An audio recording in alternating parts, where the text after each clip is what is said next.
பணிக்கிளிகள் ஜூலை 28, 2025. கொடுக்கப்பட்ட தலைப்பு மூட நம்பிக்கையை விட்டு. கொடுக்கப்பட்ட வசனம் கொலோசியர் 2:8. லௌகீக ஞானத்தினாலும் மாயமான தந்திரத்தினாலும் ஒருவனும் உங்களை கொள்ளை கொண்டு போகாதபடிக்கு எச்சரிக்கையாயிருங்கள்.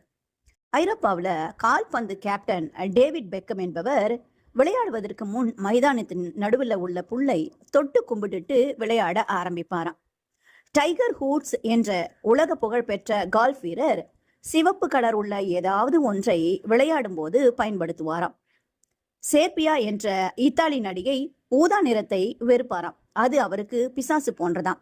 ஜெர்மன் கால்பந்து வீரர்கள் 13ஆம் எண்ணை வெறுப்பார்களாம். 13 என்ற தேதி, அரை எண், தளம் எதுவும் அந்த எண்ணில் வந்தால் ஏற்றுக்கொள்ளவே மாட்டார்களாம். இப்படி படித்தவர்கள் சாதனையாளர்கள் மத்தியிலும் மூட நம்பிக்கை நிறைந்திருக்கிறது. சிலர் தேர்விலோ அல்லது வேலைவாய்ப்புக்கு சென்று தோற்றால் ராசி இல்லை என்று சொல்லுகிறார்களாம். சரியாக தயார் நிலையில சந்திக்காம விதி என்று சொல்லுறாங்க.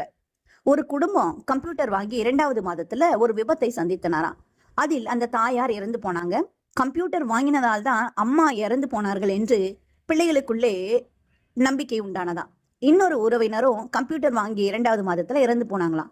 இதற்கெல்லாம் கம்ப்யூட்டர் தான் காரணம் என்று நம்பினாங்க. இப்படி அநேக காரியங்களை சொல்லிக்கொண்டே போகலாம். நம் நாட்டுல புதிய தேசிய கல்விக் கொள்கையின் அடிப்படையில ஒழுக்க கல்வி, அதாவது மாரல் ஸ்டடீஸ் 8ஆம் வகுப்பு புத்தகம் ஒன்றில் மூட நம்பிக்கை கூடாது என்ற அடிப்படையில பாடம் இருப்பதை பார்த்தேன். மூட நம்பிக்கை நம் நாட்டில மட்டுமல்ல, பல நாடுகளிலும் மனிதர்கள் மத்தியில் இருப்பதை பார்க்க முடிகிறது. கிறிஸ்தவர்களும் கிறிஸ்தவ நாடுகளிலும் மூட நம்பிக்கை சிலரிடம் பார்க்க முடிகிறது.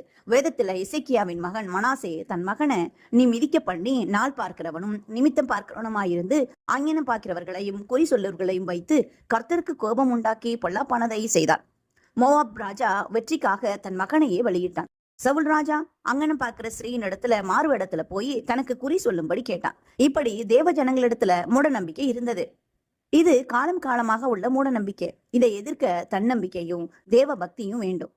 நாம் இயேசுவில் விசுவாசம் வைத்து அவர் நாமத்துல எதையும் கேட்டால் வாய்க்க செய்வார். எபிரேயர் 3:12 சொல்லுகிறது, சகோதரரே, ஜீவனுள்ள தேவனை விட்டு விலகுவதற்கேதுவான அவ்விசுவாசமுள்ள பொல்லாத இருதயம் உங்களில் ஒருவனுக்குள்ளும் இராதபடிக்கு நீங்கள் எச்சரிக்கையாயிருங்கள் என்று.